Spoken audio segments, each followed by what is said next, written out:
कर्जत तालुक्यातील खंडाळा गोयकरवाडी ग्रामपंचायतीत झालेल्या ग्रामसभेत मोठा गोंधळ उसळला। विकास कामातील अनियमितता आणि खर्चातील तफावत यावरून संतप्त झालेल्या ग्रामस्थांनी थेट ग्रामपंचायत कार्यालयाला कुलूप ठोकत आंदोलन छेडले। पदाधिकाऱ्यांकडून समाधानकारक उत्तर न मिळाल्याने ग्रामस्थांचा रोष चरमसीमेवर पोहोचला।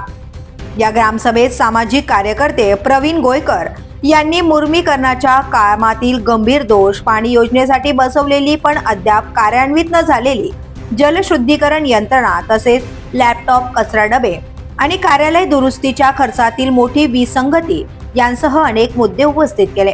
सौर दिवे, तणनाशक फवारणी आणि इतर विकास कामे फक्त कागदोपत्री झाल्याचा आरोपही त्यांनी केला। निधीचा चुकीचा वापर आणि विद्यार्थ्यांसाठी मंजूर झालेला सोलर प्लांट ग्रामपंचायत कार्यालयावर बसवल्याचा धक्कादायक खुलासा समोर आला।